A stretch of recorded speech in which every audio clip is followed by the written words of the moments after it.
Hello students, ఎలా ఉన్నారు? అందరు బాగున్నారని అనుకుంటున్నాను. నా పేరు తరుణ్ కుమార్. నేను ఐటీ మద్రాస్ నుంచి గ్రాడ్యుయేట్ అయ్యాను. సో ఈరోజు మనం ఈ వీడియోలో ఏం నేర్చుకోబోతున్నామంటే ఒలింపియాడ్స్ ఎగ్జామ్స్ ఎందుకు రాయాలి, ఆ ఎగ్జామ్స్ రాయడం వల్ల మనకు ఉపయోగం ఏంటి అనేది నేర్చుకోబోతున్నాం. అది మనం తెలుసుకునే ముందు మనకి అసలు olympiad step by step process గురించి మనకు తెలియాలి కదా. దాంట్లో మనకి understanding the exams pattern, structure and key points గురించి మనం తెలుసుకోబోతున్నాం. ఇప్పుడు మీకు ఒక డౌట్ రావచ్చు, ఒలింపియాడ్స్ రాయడం వల్ల ఉపయోగం ఏంటి అని. ఒలింపియాడ్స్ రాయడం వల్ల మీకు ప్రాబ్లమ్ సాల్వింగ్ ఒకటి అండ్ లాజికల్ థింకింగ్ అనేది చాలా ఇంప్రూవ్ అవుతుంది. ఇప్పుడు మీరు సపోజ్గా కొన్ని ప్రాబ్లమ్స్ ఉంటాయి, వర్డ్ ప్రాబ్లమ్స్. ఆ వర్డ్ ప్రాబ్లమ్స్లో మీరు ఎడిషన్ చేయాలా, సబ్స్ట్రాక్షన్ చేయాలా అనేది మీకు లిటిల్ బిట్ కన్ఫ్యూజన్ ఉంటుంది కదా. అది మీరు ఒలింపియాడ్స్ ప్రిపరేషన్ అయ్యేటప్పుడు మీకు అవి విత్ ద టైం మీకు అన్ని ప్రాక్టీస్ అయ్యి మీ logical thinking and problem solving మీకు చాలా ఇంప్రూవ్ అవుతుంది. అండ్ కమింగ్ టు ఈ ప్రాబ్లమ్ చేయడం వల్ల మీకు ఇండియన్ నాలెడ్జ్ కూడా వస్తుంది. ఫ్యూచర్లో మీరు కాంపిటేటివ్ ఎగ్జామ్స్ రాస్తారు కదా, జేఈ మెయిన్స్ అయినా లేకపోతే గవర్నమెంట్ ఎగ్జామ్స్ అయినా మీరు రాసేటప్పుడు మీకు కాంపిటేటివ్ స్పిరిట్ కూడా వస్తుంది. దీంట్లో మీకు ఎగ్జైటింగ్ రివార్డ్స్ కూడా ఉంటాయి. ఆ రివార్డ్స్ ఏంటంటే మనకి సర్టిఫికేట్స్ లేకపోతే క్యాష్ ప్రైజ్ లేకపోతే స్కాలర్షిప్స్ ఇవన్నీ వాళ్ళు ప్రొవైడ్ చేస్తారు. ఇప్పుడు సార్ మీకు ఒక డౌట్ వస్తుంది, సార్ అసలు ఈ ఎగ్జామ్స్ ఎలా రాయాలి, ఎలా రిజిస్ట్రేషన్ చేయాలి అనేది మనం తెలుసుకోబోతున్నాం. ఈ ఎగ్జామ్ని మెయిన్గా మనకి 3 డిఫరెంట్ ఆర్గనైజేషన్స్ అనేవి కండక్ట్ చేస్తున్నాయి. అవి ఏంటంటే SOF olympiads, silver zone olympiads, crest olympiads. ఈ 3 ఆర్గనైజేషన్స్ అనేవి మనకి ఎగ్జామ్స్ని కండక్ట్ చేయబోతున్నాయి. అసలు దీంట్లో ఎలా పార్టిసిపేట్ చేయాలి ఇప్పుడు డౌట్ వస్తుంది కదా మీకు. ఎలా అంటే ఫస్ట్ మనకి రిజిస్ట్రేషన్ అనేది చేసుకోవాలి. ఈ రిజిస్ట్రేషన్ ఎలా చేసుకోవాలి అంటే మీ స్కూల్ ద్వారా చేయొచ్చు, లేకపోతే ఇండివిజువల్ అయినా చేయొచ్చు. తర్వాత రిజిస్ట్రేషన్ అయిపోయిన తర్వాత లెవెల్ 1 ఎగ్జామినేషన్ అవుతుంది. ఆ లెవెల్ 1 ఎగ్జామినేషన్ అనేది మనకి నవంబర్ లేకపోతే డిసెంబర్లో అవుతుంది కదా. ఆ లెవెల్ 1 అటెంప్ట్ చేసిన తర్వాత మనకి వితిన్ 1 మంత్లో రిజల్ట్ అనేది వస్తుంది. ఇప్పుడు మనం రిజిస్ట్రేషన్ అండ్ ఎగ్జామ్ గురించి తెలుసుకున్నాం కదా. ఇప్పుడు మనం కొంచెం డీటెయిల్ ఓవర్వ్యూ ఆఫ్ ఎగ్జామినేషన్ గురించి తెలుసుకోబోతున్నాం. ఇప్పుడు మనకి క్రీస్ట్, ఎస్ఓఎఫ్ అండ్ సిల్వర్ జోన్ ఈ 3 డిఫరెంట్ టైప్స్ ఆఫ్ ఆర్గనైజేషన్స్ కదా, ఇవి మనకి ఒలింపియాడ్స్ కండక్ట్ చేస్తున్నాయి. దీంట్లో మనకి సిఎంఓ, సిఎస్ఓ ఇది మనకి ఇయర్లీ ఓన్లీ వన్స్ అవుతుంది క్రీస్ట్ అనేది. అండ్ ఇవి 2 లెవెల్స్ ఉంటాయి, దీంట్లో 2 లెవెల్స్. అండ్ రిజిస్ట్రేషన్ టైప్ అనేది మనకి ఇండివిజువల్ ఉంటుంది, లేకపోతే మనం స్కూల్ ద్వారా అయినా చేసుకోవచ్చు. అలాగే సిఎస్ఓ కూడా ఇండివిజువల్గానే చేసుకోవచ్చు, లేకపోతే మనం స్కూల్ ద్వారా అయినా చేసుకోవచ్చు. ఇది కానీ మోడ్ ఆఫ్ ఎగ్జామ్ అనేది ఇది టోటల్లీ ఆన్లైన్ ఉంటుంది. కమింగ్ టు ది ఎస్ఓఎఫ్లో IMO and NSO 2 types of exams ఉంటాయి. అంటే ఇది mathematics and this is science. Yearly once exam conduct చేస్తుంది. దీంట్లో కూడా 2 లెవెల్స్ ఉంటాయి మనకి. ఇది ఓన్లీ దీంట్లో మనకి ఇండివిజువల్ రిజిస్ట్రేషన్ ఉండదు. So with the help of your school you have to do the registration అనమాట. And the mode of examination is totally offline. We don't have online in SOF. Coming to the silver జోన్లో కూడా మనకి maths and science 2 different types of exams ఉంటాయి. ఇది కూడా yearly వన్సే conduct చేస్తారు. దీంట్లో అయితే 3 లెవెల్స్ ఉంటాయి మనకి. And with the help of school we have to do the registration here. Silver జోన్లో మనకి మోడ్ ఆఫ్ ఎగ్జామినేషన్ అనేది ఆఫ్లైన్ అండ్ ఆన్లైన్ 2 విధాలుగా మనం ఎగ్జామ్ రాసుకోవచ్చు. Coming to the exam dates, science olympiad ఫౌండేషన్లో మనకి ఎన్ఎస్ఓ అండ్ ఐఎంఓ 2 ఉంటాయి. దీంట్లో మనకి 3 డిఫరెంట్ టైప్స్ ఆఫ్ డేట్స్ ఇస్తారు వాళ్ళు. డేట్ 1 అనేది థర్స్డే నవంబర్ 13, 2025. సెకండ్ డేట్ వచ్చేసి మనకి 27th నవంబర్ 2025. డే 3 అనేది మనకి థర్స్డే 11th డిసెంబర్ 2025. ఇది మనకి ఓన్లీ సైన్స్. ఐఎంఓ వచ్చేసి మనకి Wednesday November 12th 2025. And second date వచ్చేసి మనకి ఫ్రైడే 28th 2025. అండ్ డేట్ 3 వచ్చేసి మనకి ఫ్రైడే 12th డిసెంబర్ 2025. ఇప్పుడు మీకు ఒక డౌట్ రావచ్చు, సార్ ఇది మనం 3 డేట్స్లో ఎగ్జామ్స్ రాయచ్చా అని. కాదు, అలా అవ్వదు. ఇప్పుడు మీరు అప్లై చేసేటప్పుడు మీరు ఏ డేట్ చూస్ చేసుకుంటారో, లేక డేట్ 1 లేకపోతే డేట్ 2 లేకపోతే డేట్ 3 అప్లై చేసేటప్పుడు మీరు ఏ డేట్లో అప్లై చేస్తారో ఆ డేట్కి మీరు ఎగ్జామ్ రాయాలి. ఇప్పుడు వరకు మనం ఎస్ఓ గురించి తెలుసుకుందాం కదా. ఇప్పుడు మనం సిల్వర్ జోన్ గురించి తెలుసుకోబోతున్నాం. సిల్వర్ జోన్ అనేది మనకి 2 ఎగ్జామ్ డేట్స్ ఇస్తుంది. అది ఏంటంటే మనకి ఇది మ్యాథమెటిక్స్కి మనకి వెనస్డే 19th నవంబర్ 2025.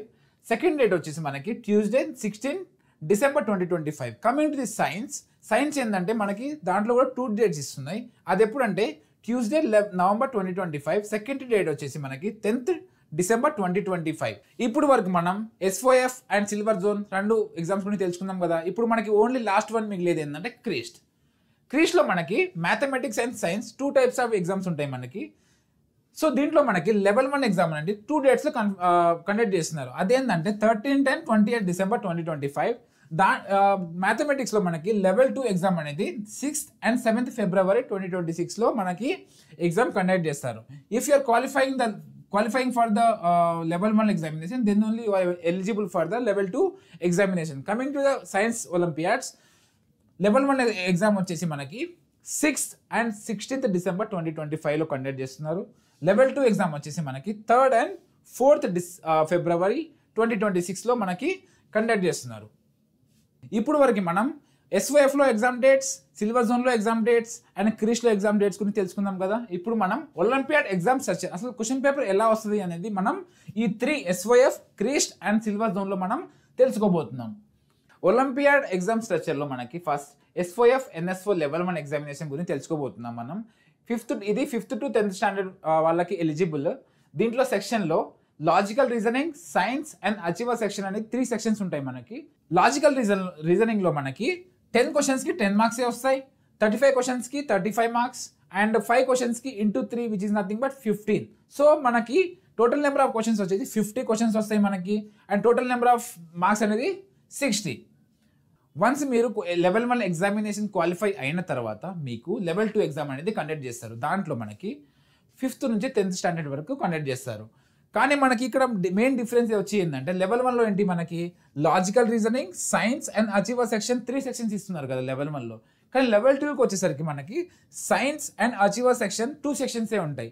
సైన్స్లో మనకి 45 క్వశ్చన్స్ ఉంటాయి, అచీవర్ సెక్షన్లో నుంచి మనకి 5 క్వశ్చన్స్ ఉంటాయి. సైన్స్ అండ్ అచీవర్ సెక్షన్ నుంచి కలిపి మనకి 50 క్వశ్చన్స్ వస్తాయి, అవి 60 మార్క్స్కి. ఇక్కడ ఒక పాయింట్ నోట్ చేసుకోండి. ఆ పాయింట్ ఏంటి అంటే question paper of level 1 olympiad will be consist of 60% from the current class and 40% from the previous class. అంటే ఇప్పుడు మీరు 8th క్లాస్ ఒలింపియాడ్ ఇస్తున్నారంటే 8th క్లాస్ నుంచి మీకు 60% ఆఫ్ ది సిలబస్ క్వశ్చన్ పేపర్లో కవర్ అవుతుంది. 40% of the question paper will be from 7th class. So ఇప్పుడు దాకా మనం SOF NSO గురించి మాట్లాడాం కదా, ఇప్పుడు IMO గురించి మాట్లాడదాం. ఇప్పుడు ఈ ఎగ్జామ్ కూడా మనకి 5th నుంచి 10th స్టాండర్డ్ వాళ్ళు ఎలిజిబుల్గా ఉంటారు. సెక్షన్ 1లో మనకి logical reasoning, mathematical reasoning, everyday mathematics and achiever section. These are the 4 sections we have in SOF IMO level 1 examination. దాంట్లో మనకి లాజికల్ రీజనింగ్లో 15 క్వశ్చన్స్ వస్తాయి, మ్యాథమెటికల్ రీజనింగ్లో 20 క్వశ్చన్స్ వస్తాయి, ఎవ్రీడే మ్యాథమెటిక్స్లో 10 క్వశ్చన్స్ వస్తాయి అండ్ అచీవర్ సెక్షన్ నుంచి 5 క్వశ్చన్స్ వస్తాయి. లాజికల్ రీజనింగ్లో మనకి 15 క్వశ్చన్స్ ఉంటాయి కదా. 15 క్వశ్చన్స్కి మనకి each question is only 1 mark, so 15 marks. Mathematical రీజనింగ్లో మనకి 20 క్వశ్చన్స్ వస్తాయి, each question is nothing but 1 mark and which is nothing but 20. Everyday మ్యాథమెటిక్స్లో మనకి 10 క్వశ్చన్స్ వస్తాయి, each question is 1 mark and it is grand total of 10. Achiever సెక్షన్లో మనకి 5 questions, each question is nothing but 3 marks which is nothing but 15 కదా.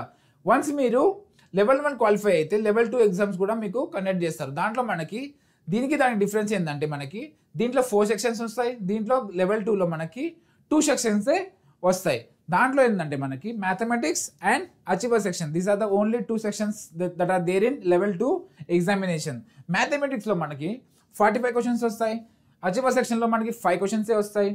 మ్యాథమెటిక్స్లో మనకి 45 questions కదా, 45 క్వశ్చన్లో ఒక క్వశ్చన్కి 1 మార్కే ఉంటుంది, there is no negative marking అంటే 45. కమింగ్ టు ది అచీవర్ సెక్షన్లో మనకి 5 క్వశ్చన్స్ ఉంటాయి కదా, దీనికి ఒక క్వశ్చన్కి 3 మార్క్స్ వస్తాయి మనకి, సో 15. సో గ్రాండ్ టోటల్ ఎంత అయింది? 45 + 15 it is nothing but 60. So grand total is 60 marks. ఇప్పుడు వరకు మనం SOF IMOలో మనం లెవెల్ 1 అండ్ లెవెల్ 2 గురించి తెలుసుకున్నాం కదా. కానీ దీంట్లో ఒక చిన్న పాయింట్ ఉంది.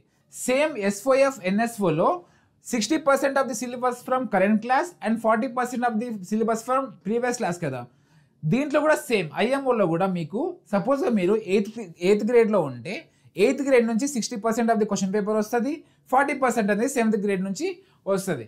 ఇప్పుడు మనం Christ CMO and Christ CSO గురించి తెలుసుకోబోతున్నాం. ఇది కూడా 5th నుంచి 10th స్టాండర్డ్ వాళ్ళు అప్లికేషన్ పెట్టచ్చు. దీంట్లో మనకి ఫస్ట్ సెక్షన్స్లో practical mathematics and achiever section two types of sections ఉంటాయి మనకి. ప్రాక్టికల్ మ్యాథమెటిక్స్లో మనకి 40 క్వశ్చన్స్ వస్తాయి. అచివా సెక్షన్ నుంచి మనకి 10 క్వశ్చన్స్ వస్తాయి.